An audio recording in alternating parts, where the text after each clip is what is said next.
Ibu, Bapak, Saudari, Saudara, rekan-rekan muda, dan adik-adik sekalian dimanapun kalian berada, bertemu kembali dengan saya Romo Tino SSCC di dalam catatan pesiarah. Di dalam perjalanan kehidupan kita perlu kita sadari agar kita belajar memperlakukan orang atau pendatang baru dengan sebaik mungkin. Jangan mudah menghakimi dari apa yang terlihat dari kedua mata kita, tetapi belajarlah untuk mengerti dan memahami maksud dari perjumpaan di setiap perjalanan persiaran hidup kita. Sebelum kita mendengarkan permenungan dari catatan pesiarah, marilah kita membuat tanda kemenangan Kristus. Dalam nama Bapa dan Putera dan Roh Kudus. Amin. Allah Bapa yang Maha Kuasa, Santo Yosafat yang dipenuhi dengan roh-Mu menyerahkan nyawa bagi domba-domba-Mu. Semoga berkat doa dan perantaraannya kami juga dikuatkan oleh roh yang sama, agar kami tidak takut menjadi saksi iman bagi saudara kami. Demi Kristus Tuhan dan pengantara kami. Amin. Ibu, Bapak, Saudari, Saudara, rekan-rekan muda, dan adik-adik sekalian yang terkasih di dalam Yesus Kristus. Di dalam bacaan pertama dari surat ketiga Rasul Yohanes, ia memuji orang beriman, terutama mereka yang menerima orang asing layaknya saudara sendiri. Dengan begitu mereka bertindak dan menghidupi selaras dengan apa yang diimani. Untuk itu Yohanes di dalam suratnya yang ketiga mengajak Anda, saya, serta kita semua sebagai orang beriman belajar untuk menerima orang asing dengan ketulusan. Tetapi faktanya, ketika di dalam komunitas gereja kita, komunitas lingkungan, masyarakat, atau bahkan dalam cakupan luas di dalam negara kita, ketika ada pendatang baru, berbeda, membawa perubahan yang lebih baik, dan memiliki cara-cara yang berbeda dari kebiasaan yang mungkin kebiasaan itu adalah sesuatu yang salah hanya karena terulang dari sekian tahun menjadi sebuah kebenaran. Akhirnya ketika ada yang membawa pembaharuan, ketika ada yang lebih baik datang, ketika ada yang lebih berkualitas ada di dalam kelompok kita, lantas kita terganggu, terusik, dan menganggap mereka sebagai orang asing, sebagai pengganggu, sebagai orang-orang yang merusak kenyamanan di dalam ketidakbenaran yang sudah terlalu lama terjadi dan dianggap seolah-olah sebagai suatu kebenaran.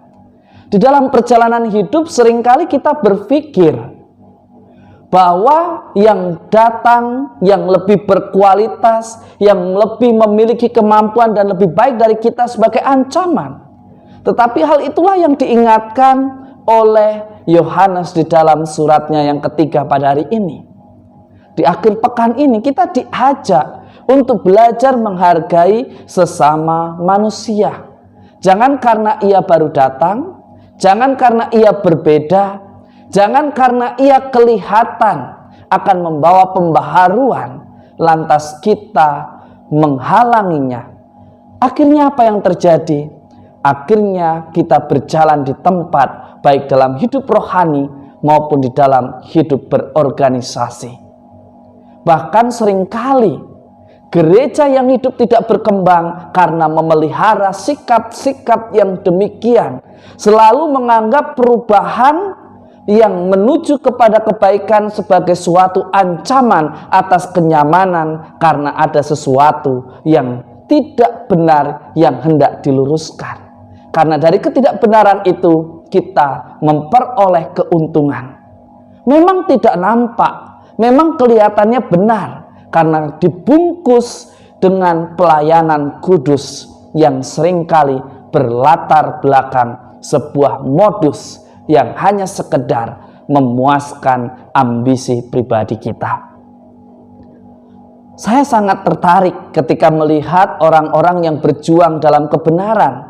Mereka tidak takut kematian, karena bagi mereka lebih baik mati dalam kebenaran daripada mati seolah-olah membela Tuhan tetapi bertingkah seperti orang yang tidak beriman dan tidak mengenal apa itu kebenaran. Berteriak tentang Tuhan tetapi justru tingkah lakunya tidak mencerminkan sebagai orang yang mengenal Tuhan. Maka hari ini di dalam Injil suci menurut Lukas, Anda dan saya serta kita semua diingatkan oleh Yesus agar kita tidak mudah ikut arus, agar kita tidak mudah terhasut oleh informasi atau berita ataupun kabar yang belum tentu kebenarannya. Maka belajarlah untuk mendengarkan apa yang dikatakan oleh Yesus. Ia mengibaratkan sebuah doa itu seperti permintaan janda kepada hakim yang lalim. Karena kesetiaan janda dalam memohon, maka hakim membenarkan perkaranya. Demikian pula Allah, Ia akan membenarkan Anda, saya, serta kita semua yang senantiasa berdoa dan mencoba untuk selalu setia kepada kebenaran. Apalagi kita hidup di dalam era pasca kebenaran, di mana seringkali kekuasaan dan uang membeli kebenaran itu, bahkan membuat suatu perkara yang sebetulnya kita tahu siapa yang salah, kita tahu siapa yang benar, tetapi kita memilih diam karena kita dibungkam oleh kekuasaan yang diberikan, oleh sesuatu yang membuat kita enggan untuk berbicara, bahkan kita lebih memilih cuek untuk berasa nyaman berada di antara sesama kita. Mari kita belajar.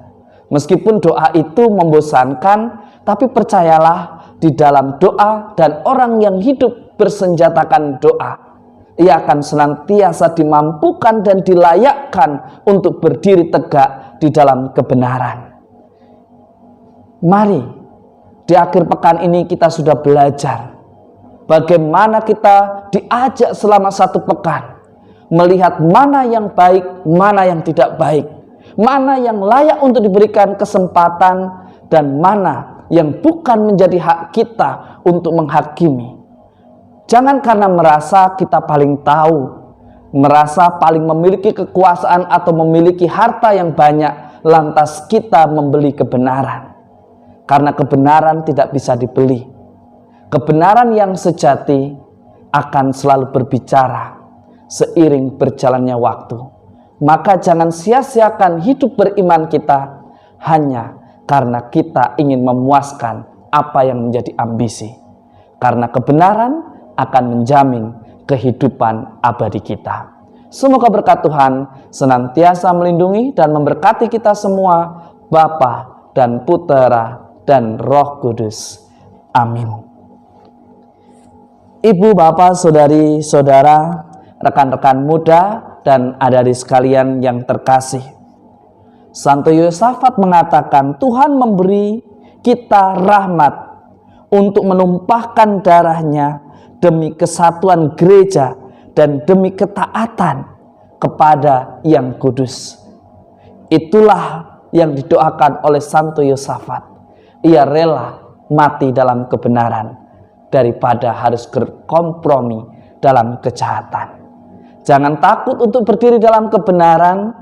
Jangan takut karena tidak merasa layak, karena Tuhan yang memampukan, Tuhanlah yang melayakkan. Selamat berakhir pekan, Tuhan memberkati. Amin.